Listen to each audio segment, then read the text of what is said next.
Somebody just joined. I didn't hear who. Commissioner Baker and Commissioner Goldthorpe. He's just spinning, so I'm not sure. He's spinning. So, Stacy, do we have a quorum? We do have a quorum. Okay, well, with that, President May, it is 11:45. Okay. All right. Welcome, everyone. We're going to start with our pre-commission agenda, which includes general housekeeping items. Commissioners, anything that you would like to bring up? All right. Hearing none. Our agenda. Any discussion, concerns about our printed agenda? All right. Hearing none. Director Wong. Okay, well, thank you. Over to you. Madam President, Commissioners, good morning.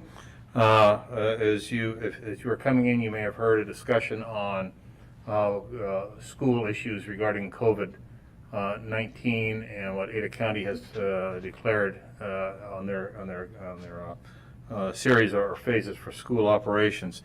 It's a great segue, because what I wanted to discuss with you initially this morning is that the Ada County Highway District is not immune, as you all know, from the COVID challenges that we've been working through. Now, as I've shared with all of you, we continue to develop workarounds to maintain operations to the best of our ability regarding our operations. However, I will let you know that the numbers that we have preventatively quarantined, and I want to underline that, preventatively quarantined based on different associations, frequency or touches with people that have come down outside of ACHG with COVID-19. We have approximately 10% of the crew force now quarantined in a preventative matter. So as you can imagine, this is slowing down some operations across the board. I do expect this to continue. Ada County and Idaho is continuing to see increases in their cases, but again, we're still doing well because we've still not had a COVID-19 case originate here at the Ada County Highway District, but we have put a lot of folks in preventive quarantine based on CDC recommendations, those sort of things. I will keep you posted, but as I've said earlier, with 10% of the crew force in quarantine, it does become more of a challenge each day to continue to answer the bell. We will continue to do our best. I do want to remind the commissioners that we do have another opportunity for flu shots this Thursday from 2 to 4 at the Adams Broomshed facility. As you know, we have been pushing hard flu shots, as has the CDC for this year. I'd like to give you just a quick preview. Next week, I'm going to be introducing to you ITD's new Chief Operating Officer. It'll be during the Director's Admin Report. He's been kind enough to Zoom in, and he will just introduce himself to the Commission. I met with him last Friday, and I think, well, he is a very good fellow. So enough on that. Next week also, as a reminder, and we've kept you posted on this, you'll be having a work session that will be hosted by several residents of Table Rock, to include a representative of the Historical Society and a representative of the Ada County Sheriff. They're going to present to you their concerns regarding the issues that are ongoing at Table Rock. It'll be after your regular thing afterwards as we do work sessions, and so we'll keep you posted as to how that occurs. Winter ops preps continue. We were visiting with maintenance earlier this morning, and a majority of their vehicles and equipment have already been pre-checked. I expect this to be complete here in the very, very near future, so ready for winter ops.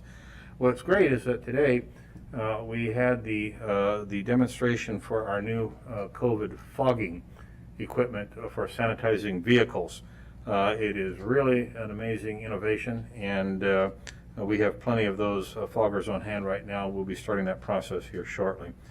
We are working, and today, this morning, we were at Cloverdale for our week-long employee breakfast appreciation celebration. Tomorrow, we'll be here at the headquarters for the headquarters personnel starting at 8, and it continues to go very, very well.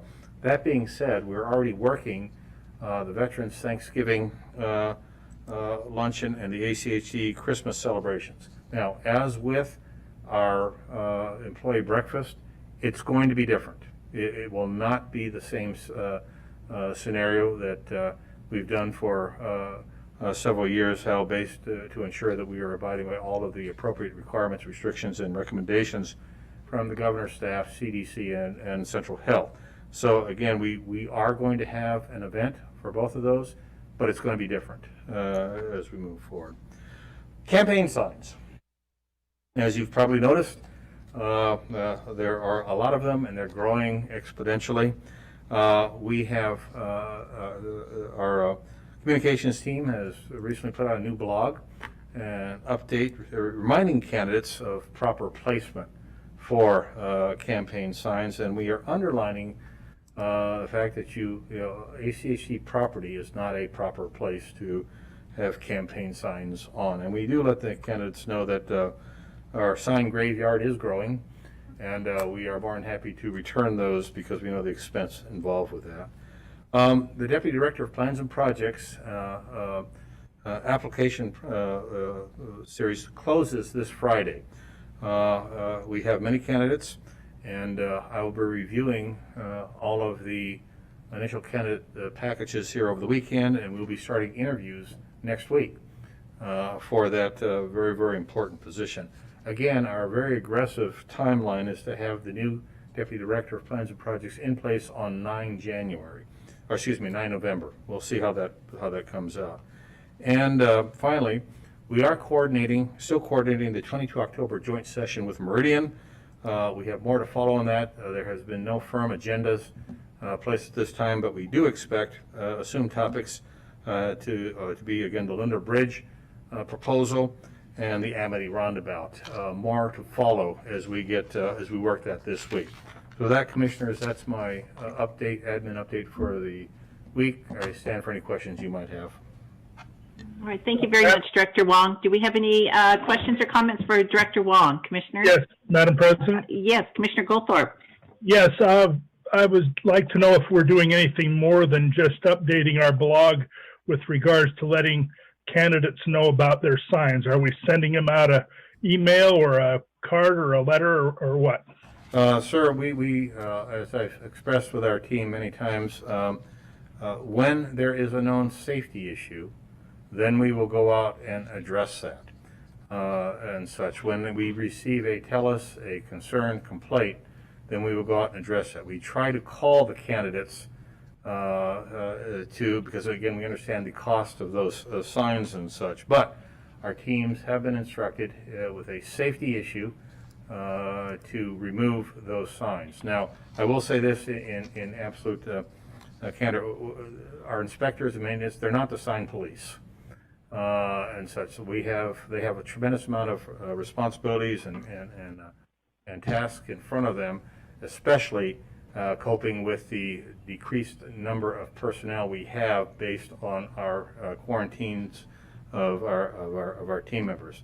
So yes, we are using appropriate measures to notify candidates when we receive information, and we have reached out to those candidates to like give them a warning or just a heads up.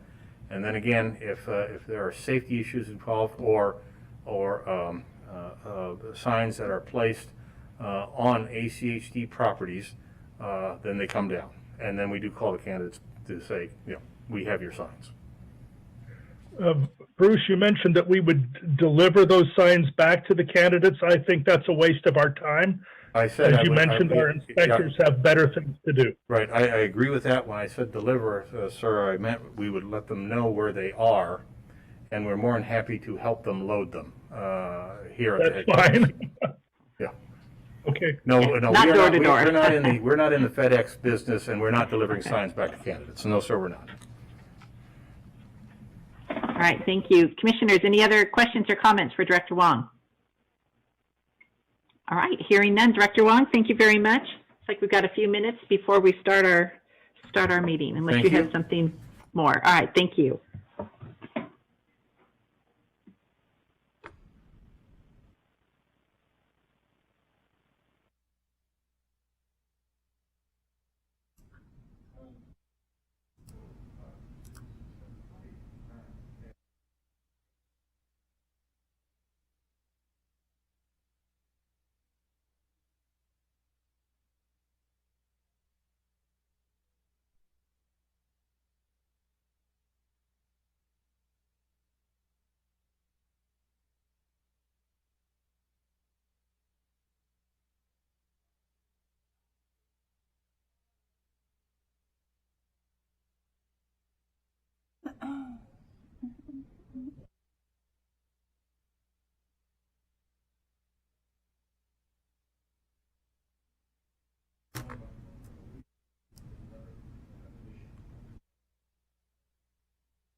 Okay. Well, Commissioner May, Commissioners, it is 12 o'clock. All right, thank you very much. Welcome, everyone. I will now call our October 14th Commission meeting to order. And Director Wong, if you would please lead us in the Pledge of Allegiance. Thank you. All stand and follow me. I pledge allegiance to the flag of the United States of America, to the republic for which it stands, one nation, under God, indivisible, with liberty and justice for all. All right, thank you very much. Today, we are recognizing Amy Laudenschlager. She is ACHD's traffic engineer, and we are recognizing her today for her outstanding role in addressing, assessing, initiating, and implementing safe traffic engineering solutions for Ada County's growing population and the associated travel challenges for all of our users. Amy has been instrumental in traffic signalization and control technology selections. Most recently, she was named the Association of Civil Engineers Southern Section's Outstanding Young Civil Engineer of the Year. Amy, thank you very much for your outstanding support and contributions to the district, and congratulations on winning a very prestigious award. We're proud of you.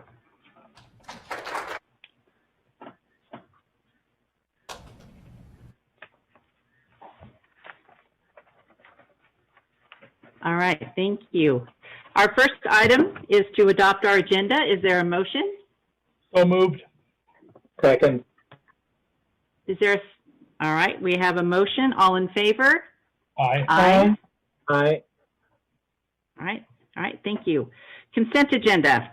Items on the consent agenda are considered to be routine and will be enacted by one motion. There will be no separate discussion on these items unless a commissioner or citizen so requests, in which case the item will be removed from the consent agenda and placed on the regular agenda. All consent agenda items are commission action items unless noted. Do we have a motion?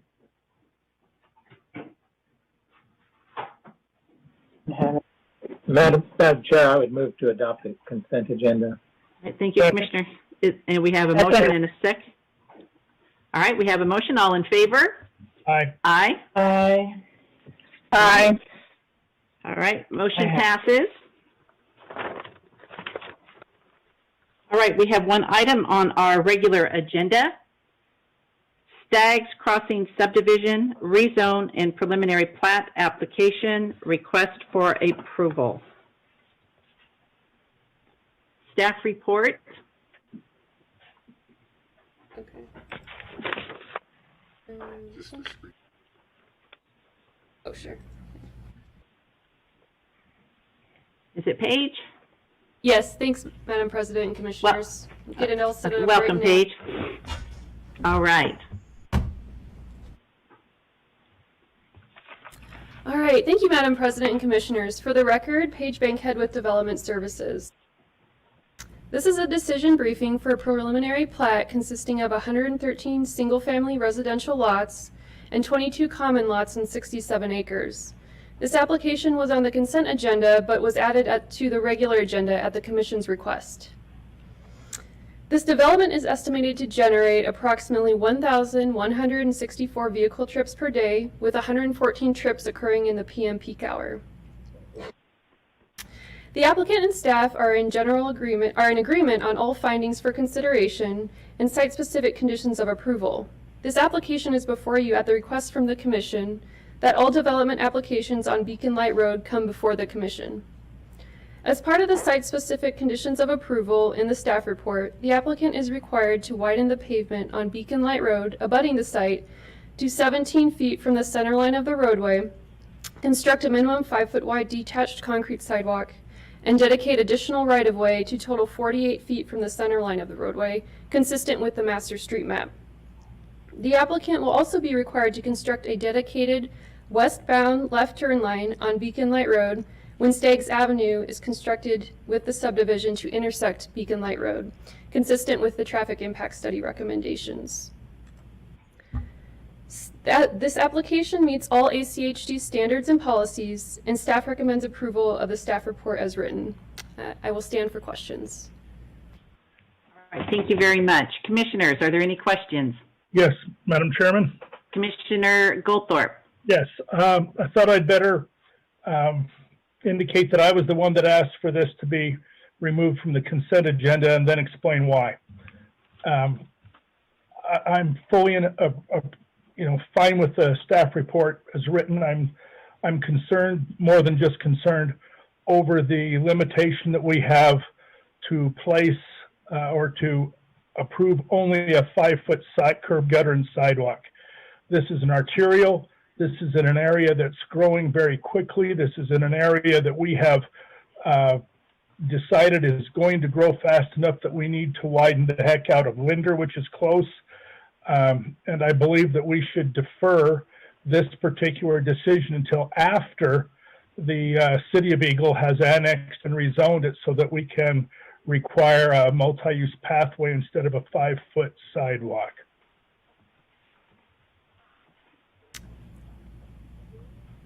Madam President, All right. oh, Paige, you have a comment?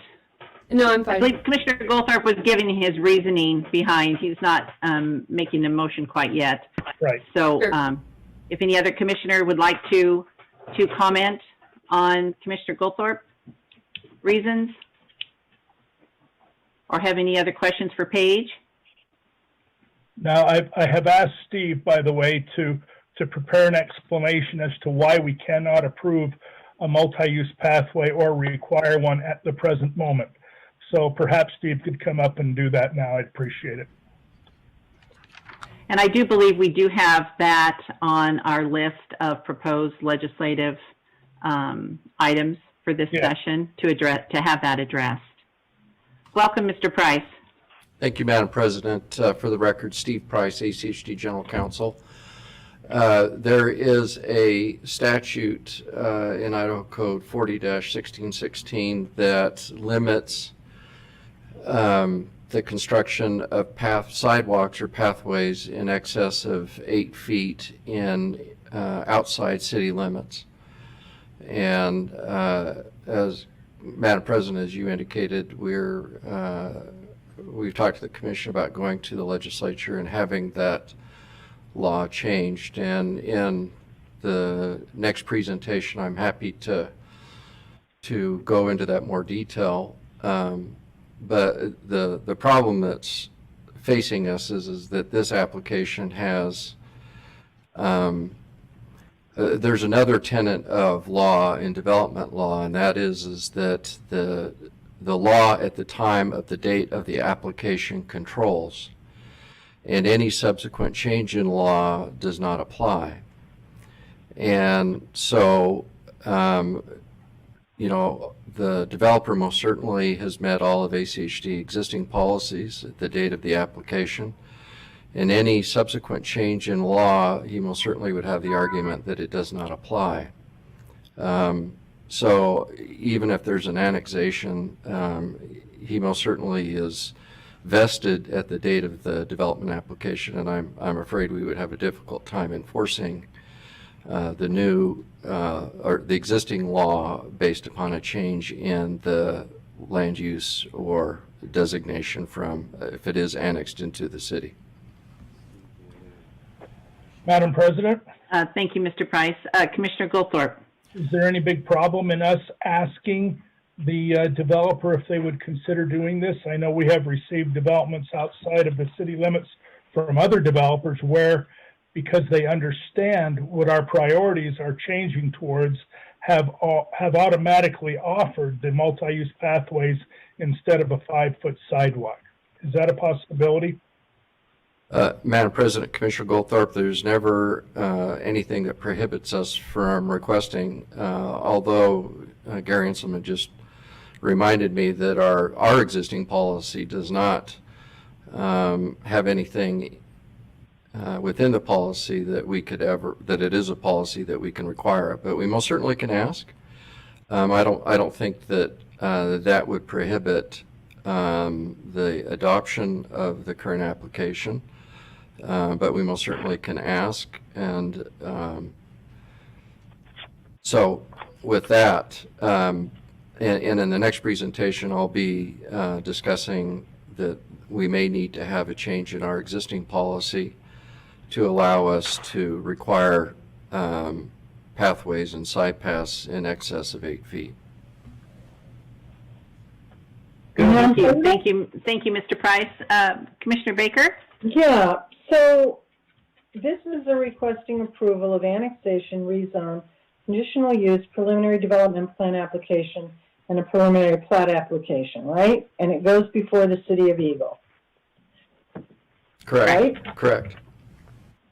So why can't we, like Commissioner Goldthorpe has indicated, why can't we put a note on the application, on the conditions of approval, and our transmittal to the City of Eagle that says something along the lines of, while we cannot require anything more than a 5-foot sidewalk, or I guess 8 foot. I mean, Steve, you mentioned 8 foot. We strongly encourage the City of Eagle to, require a multi-use pathway. Why can't we do anything like that? There's nothing So wrong. right on our transmittal. There's nothing wrong with that, and that's within the city's police power. Okay, well then that's what we should do. All right. Thank you, Mr. Price. Any other comments or questions for Paige or Mr. Price? Commissioner Arnold? Yes, I don't have any questions. Oh, okay. Sorry. I just saw your number pop up there, so I wanted to make sure. Oh, okay. Madam President, Commissioner Hanson. I have just a quick question of Paige. Do we know how much of Beacon Light Road is within the city limits? Because, I'm assuming this is already, that whole section will be eventually all within the city limits, the City of Eagles limits, so that we know, so there's consistency. We know what's within and what's without. Do we know what that is? Paige, do you have that figure?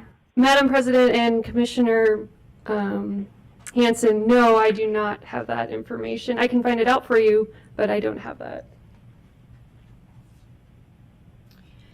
Madam President, Commissioner Hanson, for the record, Mindy, Walsh Development Services. Commissioner Hanson, within our GIS mapping system, we have maps that show us cities' area of impact, and those are areas which they would typically into, and we're happy to provide you with that information. Thank you. I just note that for consistency, it really has to do with what's in and what's outside the city limits that affects our authority. And I agree with Commissioner Goldthorpe that it ought to be consistent and not go through the expense, because it won't be the developer who pays for changing it out to make it consistent with the rest of Beacon Light Road. It'll be the taxpayers. And so let's get this right at the beginning. All right. Thank you, Commissioner Hanson. Any other questions or comments? All right. Commissioners, you have this item before you. Commissioner May, Mr. John Yes. Mooney asked if he would like to testify. Oh, with this? All right. I thought he was on the next one. Sorry, Ms. Spencer. Certainly. Mr. Mooney?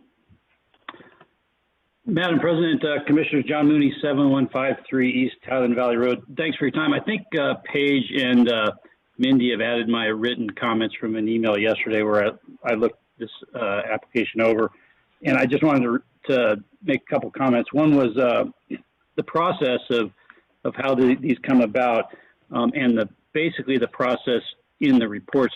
I wholeheartedly agree with Commissioner Baker and Commissioner Goldthorpe about the collaboration, and it would be very effective if our project reports talked about bicycle infrastructure with the same passion and detail they talk about pedestrian infrastructure. In this application, there's lots of pedestrian infrastructure discussion and very little to no discussion about the future bicycle infrastructure. And suggesting to the land use agency what this is going to look like in the future is helpful. And if you had a developer and an applicant that wanted to do the right thing, as Commissioner Hanson said, then there might be, we'd be more successful in this preliminary plat process with all the jurisdictions in the county. The other comment I had was regarding Paige's comment in the project report about directing the applicant to redesign the interior roads for, because of all the right reasons, long stretches of uninterrupted sight lines and things like that. And there's no recommendations there about a way to do that, and considering bicycle infrastructure as part of that redesign. So obviously this applicant has to go back to the drawing board and re-engineer this. Why not give them some hints about what it would look like if this was bicycle friendly as well as pedestrian friendly? Thanks for your time. All right, thank you, Mr. Mooney.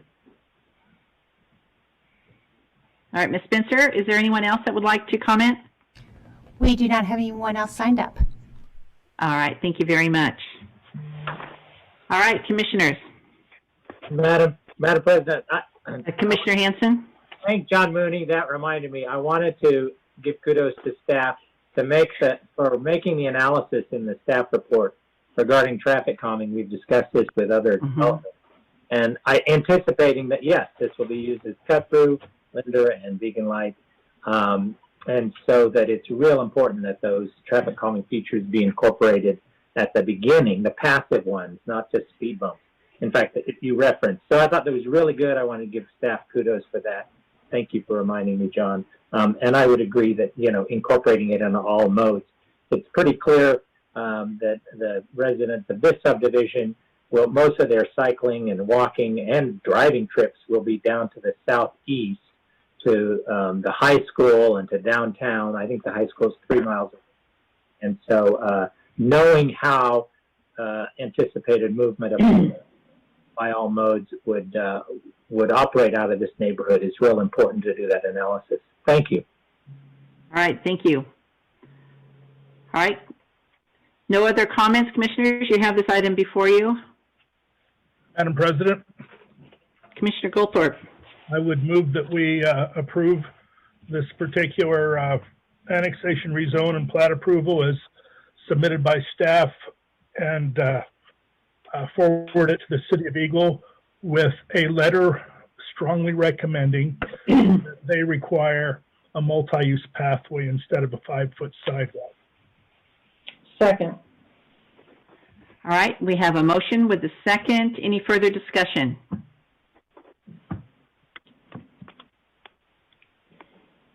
All right, hearing none, we'll go ahead and call for the vote. All in favor, signify by saying aye. Aye. Opposed? All right, motion carries. Thank you very much. Thank you, Paige. Madam Chair, I don't know if you heard me, but I voted aye on that. Okay. Thank you, Commissioner Arnold. Unanimous approval of the motion. All right, that was the only item that we had on our regular agenda. That takes us down to public communications. Ms. Spencer, is there anyone that would like to address the commission on another matter? We do not have anyone signed up. All right, hearing none, we will go ahead and adjourn our meeting.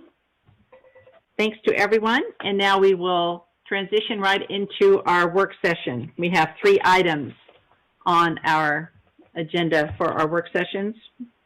We will be beginning with the bike facility selection matrix presentation by staff. Mr. Head, good to see you, Ryan. All right, it's good to see you too. Welcome. Just pulling that up. All right. President May Commission, it's a privilege today to present to you information briefing on the bike facility selection matrix. This was adopted by the Commission back in 2018, and we just wanted to give you an update from a staff perspective on the experience in implementing this. We're also here in response to recent Commission inputs regarding Fairview and Locus Grove, which we're going to be talking about immediately after this, as well as ongoing inputs we're receiving from the public. So just as an introduction of why we're here today, really the goal is to review what that matrix says, and we'll show you some on-the-ground examples from here in Ada County of what these treatments look like, as well as we'll talk about some of the lessons learned. At the end of this presentation, we really just want to hear your perspective on the experience and any feedback you'd give us as staff on how to move forward. So this is ACHD's adopted matrix, adopted as part of the Bike Master Plan update back in February of 2018. The intent of this was that we would apply these new facility types, and you see over here, you have a level 1, level 2, and level 3 bike facilities. Within those, there are different types of treatments that could be applied, and we'll talk about what those look like here in a second. But really, the goal is to continue to move forward the conversation. Back when the Commission adopted the Complete Streets policy, it kind of answered the question of whether ACHD would provide operational space for bicyclists. And really, this was moving on to a discussion about the comfort level of that operational space and those bike facilities. But it does really implement ACHD's Livable Streets Design Guide and is a tool to accomplish that. When this was adopted, a lot of these facility treatment types were fairly new. They were being applied in some of the larger cities, and the discussion and federal guidance was pretty limited, really, in what was available at that time. So staff tried to use as best practices what its experience was in applying these types of facilities, and created this matrix. What you do see here is you see those levels which takes the traffic volumes and the speeds and considers what would be the appropriate facility type in those areas. There are these gray areas which indicate that there's some opportunity for considering a higher level in different locations or varying in which is the type of treatment. So really this was intended to be a starting point in the conversation to identify the beginning of what type of facility we would look at. As we move on to the scoping process and the design process, the team really then begins to make the decision of what is the right treatment, which one of these within those categories is the right one to put on the road. What you're seeing with Fairview and Locust Grove really is a good example of how we would imagine this to work, right? There was an example, this was put forward to the public. We got good local input as well as commission input on what's the right treatment there, that perhaps a buffered is not necessarily the right level 3 type facility here. And that gives us the good input on making that final determination of what should move forward.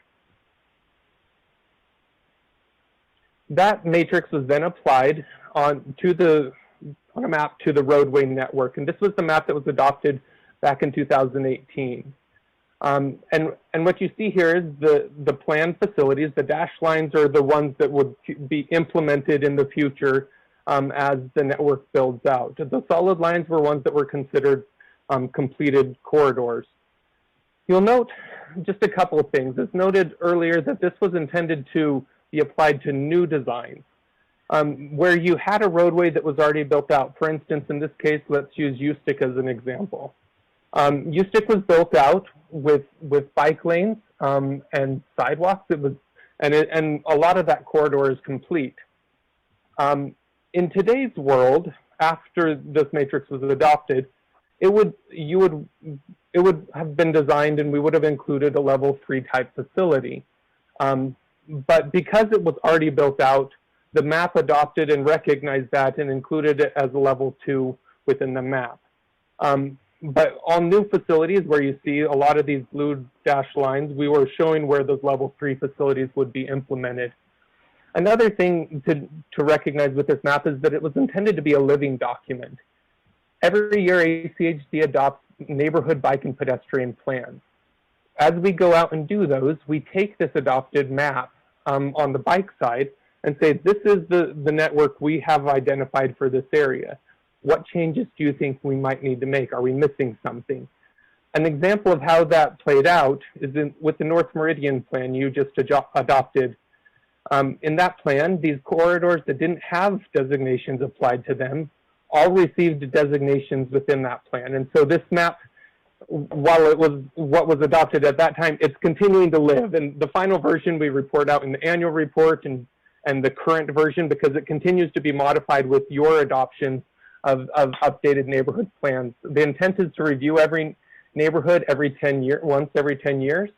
We are on this rotational cycle, and so we'll have the opportunity to continue to review and to inform and to make sure that we're getting the information correct on the local level. Getting into the different facility treatment types, we just want to show you the features that are included in developing these. This is a low-stress bikeway. This is Leadville, and that was developed. Unfortunately, you'd see there was a little bit of growth over our sign over here, but that's okay. That's what came out in the picture. But in this case, our low-stress bikeways are intended to be local streets where the traffic volumes are already fairly low, but we enhance them to really encourage the presence of cyclists on those corridors. For instance, we use branding with our identified bikeway branding sign. We have wayfinding signage to help direct to key destinations off of that, as well as we move forward with developing the bike network, we'll be able to tie in and say this bikeway is up in or this far away, so you can tie in and make those key connections. We have pavement markings to really call out the presence of cyclists on those roadways. And then we have intersection treatments. And really that's where needed. Not every intersection has to have a treatment. That may include something like an enhanced pedestrian crossing, or in this case, some level of traffic calming or bulb outs were used to really slow the cross traffic and allow for that movement to continue forward. The next one we show here is a buffered bike lane. This is on Gary Lane in Northwest Boise, right near River Glen Junior High School, which is right over here. In this case, this was a conventional bike lane that existed, but we were able to adjust the lane width and get in that additional buffer space. While not a level 1 low-stress bikeway, this is a key part of the low-stress bike network because it provides that key link between the foothills and the Boise Greenbelt. The next one we show here is a protected bike lane. This is on Capitol Boulevard. And the key thing you see here is you have that, where that buffer space was or would be, has a vertical protection element. Then you still have the pavement markings, the bike lane, and that obviously is still separated from the sidewalk. It's a dedicated bike facility here. In this case, this was originally installed as buffered bike lanes, but CCDC and working with the city identified the desire to enhance the protection along here and built it out as a protected bike lane. Of note, this bike lane is maintained by the city of Boise under contract when that approval was made. The next is a raised bike lane.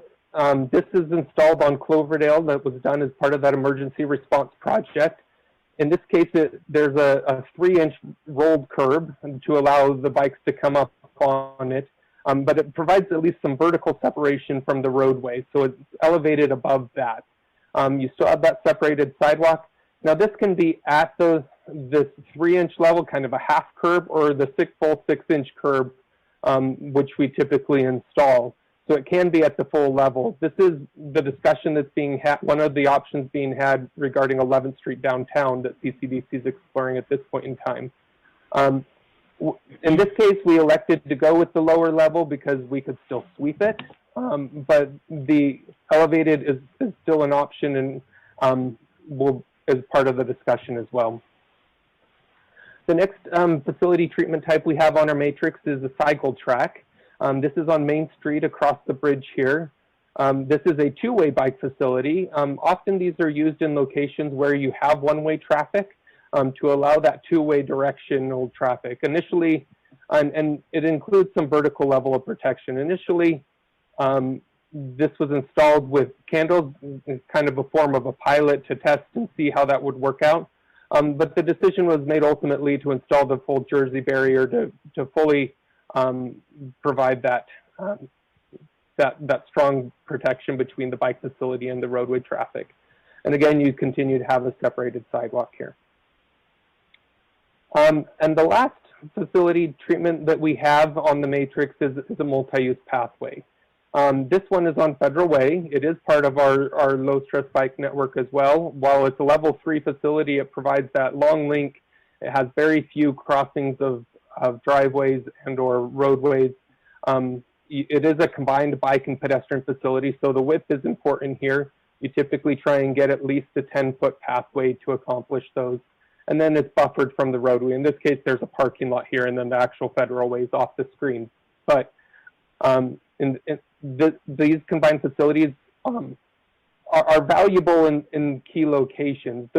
Part of the reason, and one of the key considerations when developing these is how often does it cross a driveway or another road.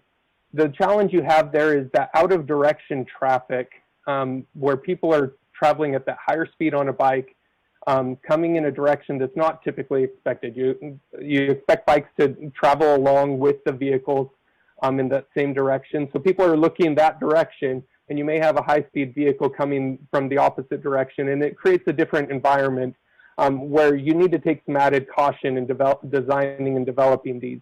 And so there's places, usually when you have those higher level of access points, it may not be necessarily the right treatment, but it is a very positive treatment in providing a facility for all users. So getting into the lessons learned. The first is looking at our bikeway program, our low-stress bikeway program. The Commission has heard at its recent budget hearings, as well as the integrated five-year work plan, the desire of the community to accelerate implementation of the low-stress bike network. In looking at this, staff identified an opportunity where many of these bikeways, because they're on local streets, exist already in principle. You may already have enhanced crossings at some of the arterials, and so if they exist in principle, there's an opportunity to just go in and brand them as bikeways and to use those pavement markings to really delineate them and help draw them out. We consider having all those features when that's actually complete. And so the bikeway signage program was added to this year's integrated five-year work plan to really begin to accelerate implementation. Now, there are many that don't have that. Things like Leadville, where we didn't have the enhanced crossings, or Shamrock, where we didn't have those enhanced crossings. For those, we'll continue to do the concept study and really talk to the neighborhood about how to really build those out. You know, obviously there's a cost difference in building these different ways, but really you'd expect that to be part of it anyway in fully building out that network. Just to give you an idea of how that bikeway signage program will help accelerate this, the black is the completed. A lot of that's you have the green belt, you have some pathways out in Meridian and in Cuna, but then you have Shamrock, you have Leadville, you have Shoshone that's being built now, Federal Way, Boise Avenue connection and Surprise Way. But this really provides an that's what's completed, but the red is what we're able to add with the bikeway signage. We're able to go into these locations where a lot of it's completed. There are some that we've developed concepts on, like Cascia, which will be completed next year. But really, you're able to see how a network is starting to be formed or will start to be formed over the next 5 years. The next lesson learned is the importance of that vertical protection. You know, the Commission provided some feedback and the public provided feedback regarding a buffered bike lane, especially as a level 3 type facility. Here's just an example taken on the same day, and I can promise these pictures weren't staged, but it's a little bit funny how it played out on how this works in practice. So this is on Fairview Avenue, right in front of the Adair Manor apartments that were recently built. There were a number of cars parked in the parking spaces, but this particular car decided it didn't need to park in a parking space and elected to park in the buffer and partly into the bike lane. Really, absent a vertical barrier there, they were able to do that. Whether it was by negligence or they just didn't understand, that's what ended up happening. On the same day, I went downtown, and this is right in front of City Hall, and just so happened to catch a father riding with two children down this. But you see a much more organized parking environment, and you have that vision of with that raised barrier of things starting to happen. The one challenge we do have, as mentioned earlier, the city of Boise maintains these downtown, is maintenance. Our current equipment doesn't sweep and can't get in and sweep these. And so that would be something that we'd continue to need to look at as we looked at additional protection and raised barriers on doing that, on how to maintain those. The last was an issue you just talked about a few moments ago out on Beacon Light Road, and that's related to the Idaho Code and that limitation on outside of corporate city limits. This is an example just on the priority corridor for implementing the CIP that the Commission has adopted of Eagle, Lake Hazel, and Cole, and Orchard, sorry. And the challenge we have there, the green here is the incorporated city limits at this time. We have Eagle and Victory going to construction this next year where multi-use paths were identified, and staff felt like this would be a great kind of loop with multi-use paths that we could install. The access management's pretty good along these corridors, as there's really just limited subdivision entrances. And so we felt like there was a good opportunity to implement that, but as we face this challenge, the not being able to build it of a sufficient width becomes a conversation. Here at Eagle and Lake Hazel, the project team was looking at this and said, we'd like to do multi-use paths to build that out and to incorporate that, but we have this challenge where 3/4 of the intersection are not in city limits. And so the team at that point decided to recommend a buffered bike lane. That's what just went out to the public, and we're looking for public input on that, but that's just an example of how that plays out. I don't know if Steve mentioned he may have additional comments on that, but I'll wrap up my presentation and then if you have additional questions for him regarding that. The other thing is this is an evolving process. As mentioned in 2018, we were using the best information we had at that time.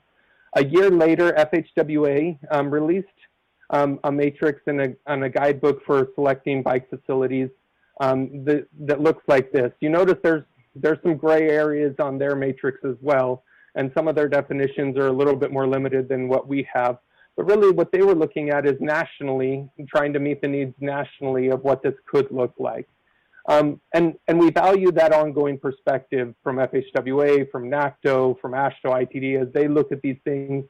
But even more, we value that local experience.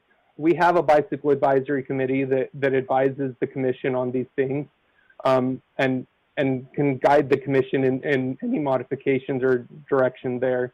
We also have those neighborhood plans as well as the public input, like on Fairview and Locust Grove, where you can continue to receive input to inform what is the right treatment for a given roadway. But just to highlight that this is an ongoing discussion, and we're continuing as staff to seek the best information we can and bring that forward to you. But ultimately, these are the key issues we see. The feedback is really indicating that a buffered bike lane may not be preferred as a level 3 bike treatment. It is in that level 2 area, but it may not necessarily be preferred as a level 3 type treatment.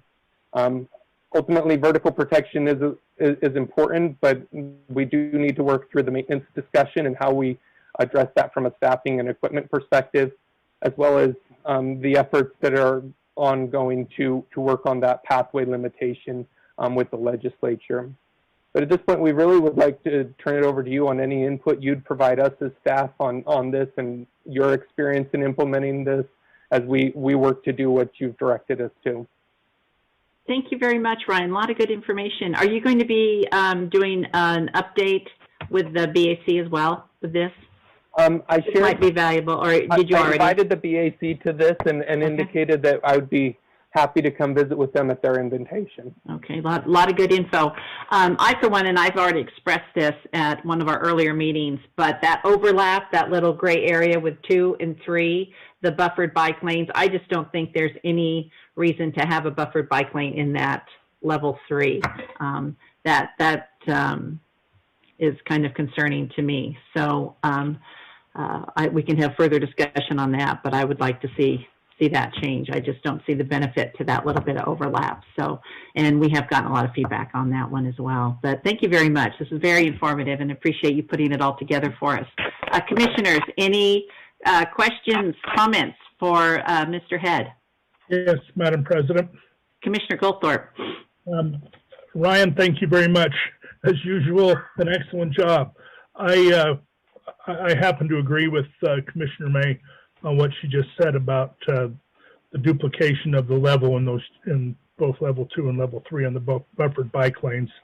And I'm hoping that as Steve works with us, we can develop something to give a little more concrete direction to staff when they're dealing with development as to what we expect in terms of our priorities for safety. Thank you.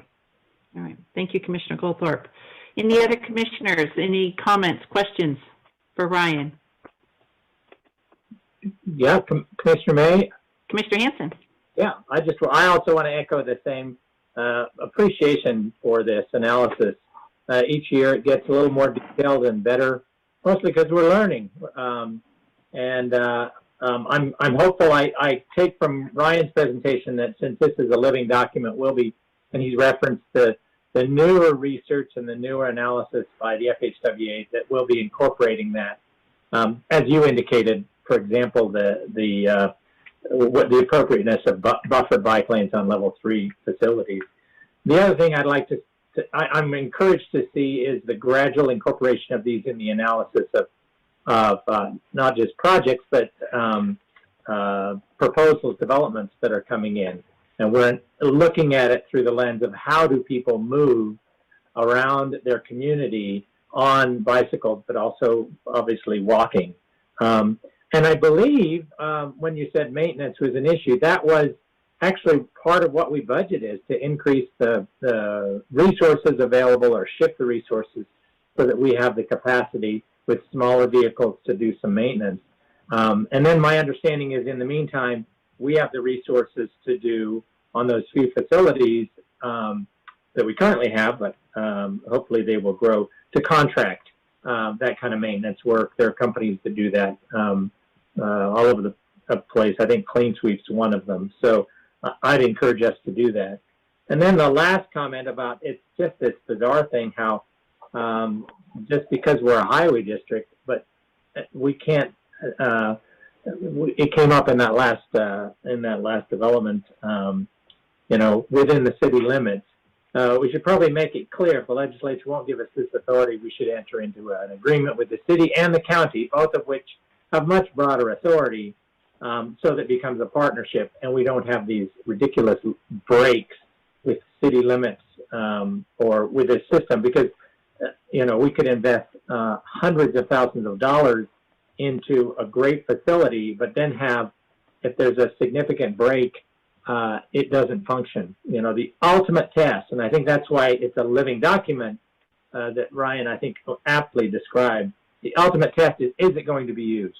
The taxpayers can't tolerate, I wouldn't tolerate, building something that will never be used. It's got to be used. And that means figuring out ways, and I really like your analysis, let's incorporate the constantly new information we're getting from the private sector and from around the country through the FHWA updates, as well as hands-on experience of the Bike Advisory Committee. And I want to just shout out right now, the last Bike Advisory Committee meeting went on extra long, and I was just captivated by the analysis each of those members were doing as they were talking about very specific experiences on very specific streets. It was tremendously valuable because it's like real life. How is this going to be used before we invest? Will this actually be used? Will this be safe?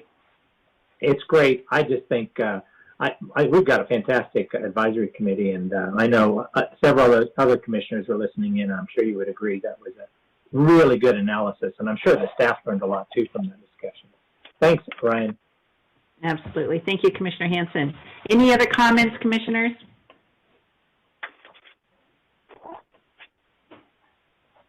All right. Thank you very much, Ryan. Lots of good information. All right, commissioners, our next work session item, Fairview Avenue, Locust Grove Road to State Highway 55, proposed bicycle facility, presentation by staff, and this is information only. Mr. McCarthy. Welcome back.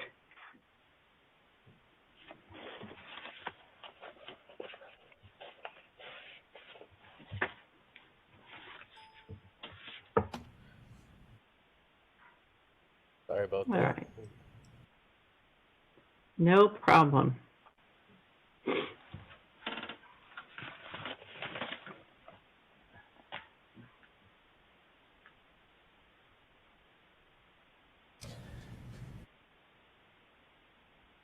Well, good afternoon, Commissioners. I'm Brian McCarthy, the project manager, here to present to you the Fairview Avenue, Locust Grove Road to Eagle Road project, and most specifically the bike facility that we have proposed for design.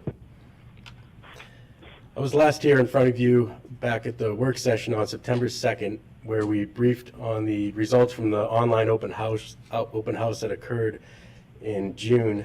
That open house back in June was in conjunction with the concept design. It was at that work session where the commission requested staff to look at an alternative bike facility for the proposed roadway design.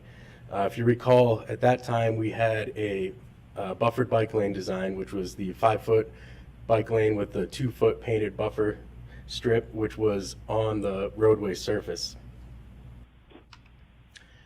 The display here is the revised concept design where we modified the bike facility. So the bike lane was taken off the roadway surface and was brought up and raised above the curb line. So we were looking at bringing the bike lane 6 inches above the roadway surface, above the vertical curve, and at the same grade and adjacent to the sidewalk. Consists of the travel lane with the 2-foot curb and gutter, which is typical, and that's a 6-inch vertical curb. And then we are proposing a 2-foot buffer strip between that and a one-way 5-foot bike lane. Between the bike lane and the sidewalk, we are proposing a 2-foot buffer strip and the 5-foot sidewalk. I want to point out that this bike facility and the revised design or revisions to the design fits within the same right-of-way footprint that we had previously shown at the concept level design with the buffered bike lane. There will be a visual difference between the bike facility and the sidewalk and the buffer strips. So what we're currently looking at is an asphalt bike lane, and the buffer strips will consist of concrete, either stamped or patterned concrete or colored concrete. And the sidewalk will consist of a concrete sidewalk as typical.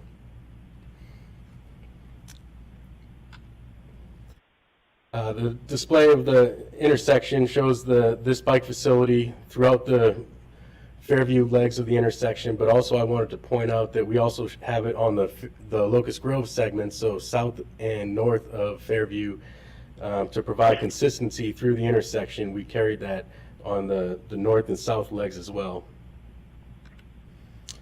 On the roadway segment, I do want to point out that east of Hickory, we previously were terminating the southern limits of the project at Hickory. Reason for that was the travel lanes and a bike lane and sidewalk were already in place from Hickory to Eagle Road. However, with this new change, we are proposing to continue the bike lane and sidewalk configuration all the way to just before Eagle Road, where we'll tie into the existing bike lane that heads east of Eagle Road. The next steps, well, I plan on coming back next week for a decision briefing on the proposed bike facility. And from there, we would move forward with the preliminary design, and we plan on having the second open house around April of 2021, which will consist of the 75% or preliminary design stage. And with that, I stand for comments or questions. All right, thank you very much. Appreciate it. Commissioners, questions, please, for Mr. McCarthy.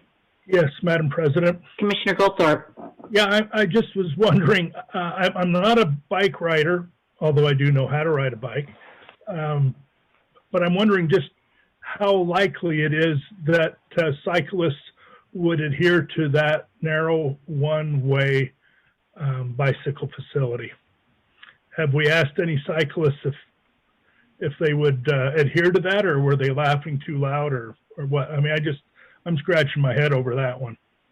So the main reason we proposed the one-way facility, and Ryan touched on this a bit previously, was the amount of access points that are along Fairview Avenue, and specifically high-volume commercial driveway approaches.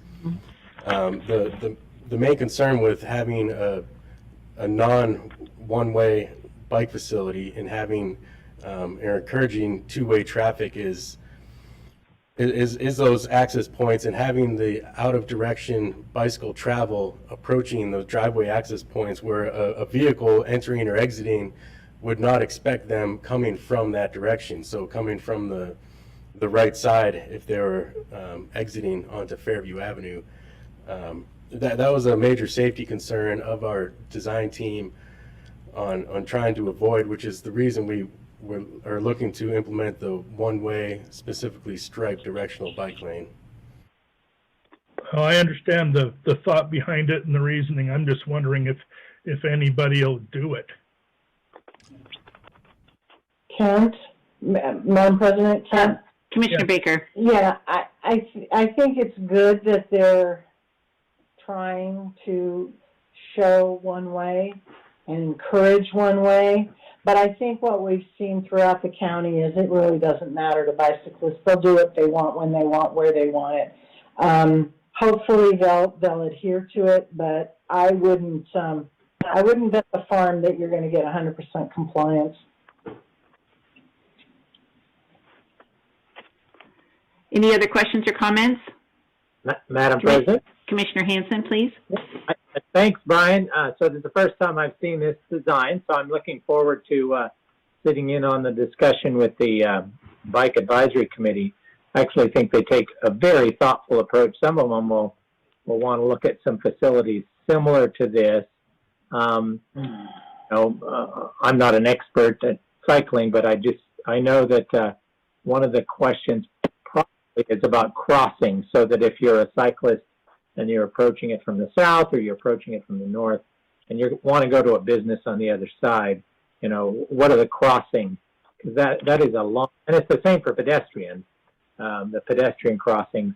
It is tough to have almost like a mini freeway and going through the middle with all those lanes, which I still don't think it's justified. We need 6 lanes, 3 in one direction, 3 in another, plus the turning lane. But the crossings, that people can safely use it. So that'll be part of the ability, feeling safe, as well as, okay, it's going to take me to where I want to go. I will add to the regarding the crossing. At the last time I was here, we discussed comments that we received on having additional pedestrian crossings, and it's not shown on the display. However, it is something the design team is looking at, installing a signalized crossing at Webb Way, which is roughly halfway between Hickory and Locust Grove Road. So this current display does not show that. However, it is something we are looking to implement with the 75% design, is to provide an additional signalized crossing. Great, thanks. Thank you, Brian. Any other questions or comments for Brian? Nope. No? Brian, thank you very much for bringing this back to us. There was a lot of concern about those painted bike lanes on a street like Fairview. So appreciate you going back to the drawing board and bringing this to us today to have a good look at. Great, thank you. Thank you very much.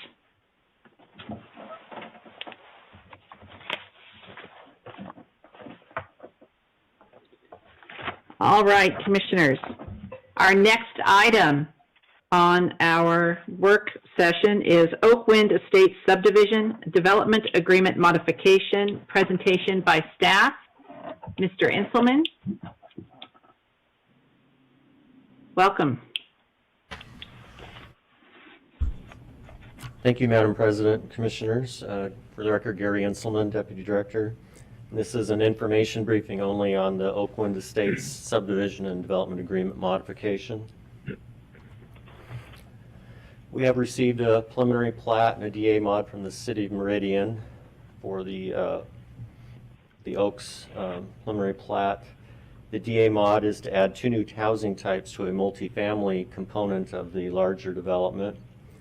The transportation system is not impacted by the current development application, as the proposed change in housing types will generate less vehicle trips than compared to the multifamily housing units that were previously approved. Normally, this would be an administrative action at the staff level due to no additional impacts. The site is at McMillan and McDermott Roads, you see highlighted at the bottom left. And we have received a request from Hubble Development. They have the area highlighted at the north end of the site plan there for us to require the extension of Rustic Oak Way, which is right here on your screen with the current development application. So with that request, unfortunately, there's no nexus between the current development application and the extension of the Rustic Oak Way. That would be a violation of the Nolan and Dolan standards. The current application does not abut the collector roadway or necessitate the extension of the road. And ACHD cannot require off-site improvements because there's no development or legal nexus with the impacts caused by the development. And that would violate our own policy as well.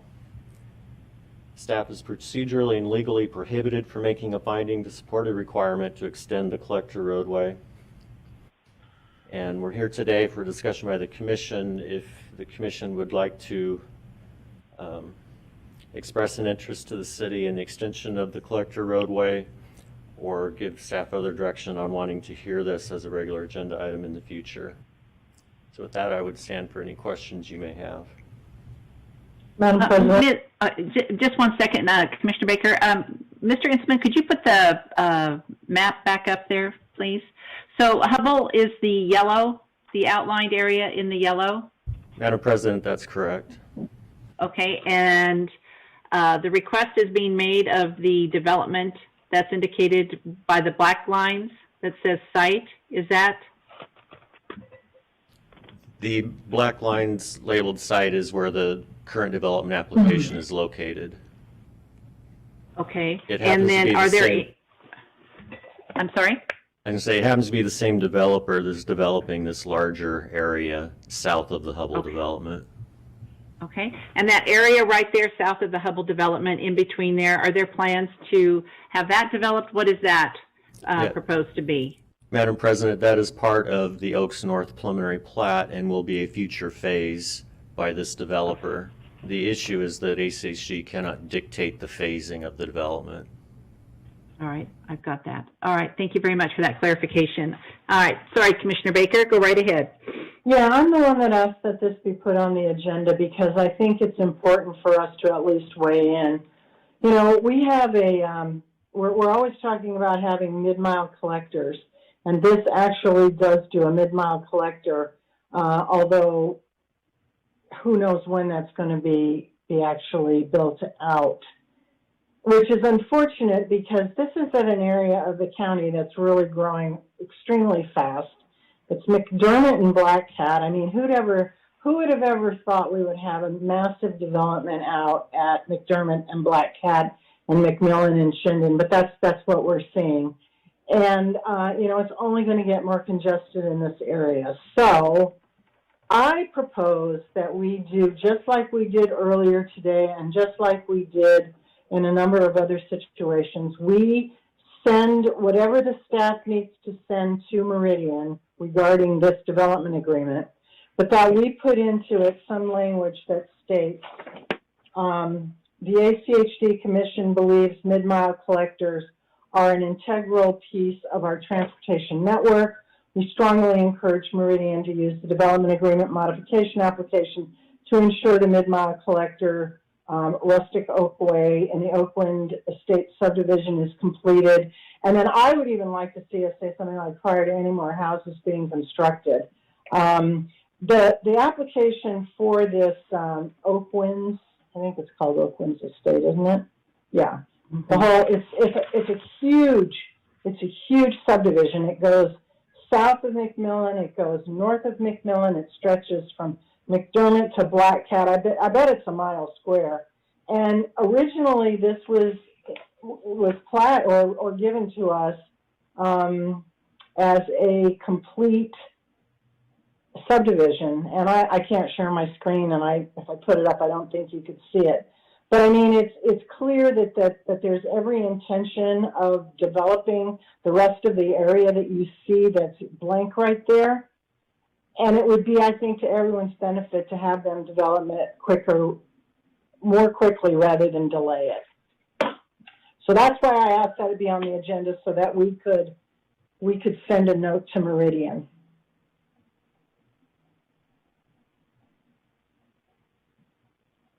Thank you, Commissioner Baker. Commissioners, any other comments or questions? Well, Commissioner Hansen? I don't have enough information to on the developments themselves, but I do strongly support what Commissioner Baker is saying. We have to preserve mid-mile collectors. This is one of those, the Highway 16 is going in just to the west of there, and without a mid-mile collector, you're going to see all that traffic on McDermott. So local traffic. So both the east-west and the north-south mid-mile collectors, it seems odd that we can't do this, but the city can. It wonders why we have a highway district if we can't do it, but the city can. So I would say, yes, we should insist that the city do this. I think this is another example too. It ought to be paid for with impact fees, because it's pretty clear this is all new development, and this new development requires connections. And this is the connection that could be made, built in advance of that last piece. Could have been done with impact fees, but so far we haven't incorporated that as to impact fee eligible. Thanks. Madam President, if I could interject just a moment. The mid-mile Yes, collector please. is required. It is being built and fully funded 100% by the developer. The portion that is shown here has already been constructed and funded by the developer. They built the east-west collector that was required, and the remaining portion that is dashed here is already required of them. We required that as per our policy. The issue is the timing. That's not their next phase that they want to develop, and we generally don't dictate the phasing of the development, but it will be built. Well, Madam President, we're not dictating because we cannot legally dictate to them, but we can provide a note to Meridian asking that they tell them to include it quickly. And that's what I'm asking. Because if not, this could take years, which to me is ridiculous, because there's going to be houses built all around there and people are going to be basically landlocked. So the requirement is already there. It's already agreed upon that they're going to have to do this. We're concerned with the timeline. We Yes. want it to be done sooner rather than later. Yes. And so Yes. we would and be... our way of encouraging that is by sending a note with whatever the staff report says from the commission to Meridian. Just like we did earlier today, just like we did down in CUNA, you know, we want to see mid-mile collectors. This is a way of getting those built sooner rather than later, if Meridian goes along with it. If they don't, fine, but at least we will have tried. And in order to do this, we all need to put it on the regular agenda next week, is my understanding, for us to move on that and have it actually happen. So we do have our joint meeting coming up with the City of Meridian as well. So we can certainly discuss this at that time. I just think we need to have the proper wording. You know, that our reasoning for this last little part, and that we would encourage. I don't think I would not, I think, be in favor of using the word we insist that you do this. I didn't say that. You didn't, Commissioner Baker. I think Commissioner Hansen said that something, and just in your comments that we insist, and I'm like, oh, that probably is not the language. I said strongly encourage. Yeah, strongly encourage, suggest, something like that. Any Any other comments? So we'll put this on next week's agenda? Is there, commissioners I agree. agree? Commissioner Goldthorpe, Commissioner Arnold?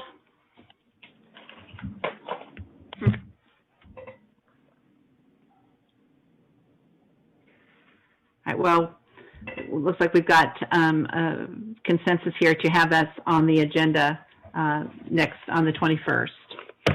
Will do. Thank you, Madam So President. we'll work on that letter. Okay. All right. Any other comments or concerns or issues, commissioners, before we say goodbye? All right. Hearing none. Have a good rest of your day, and thank you very much, and we will see you next week. Thank you.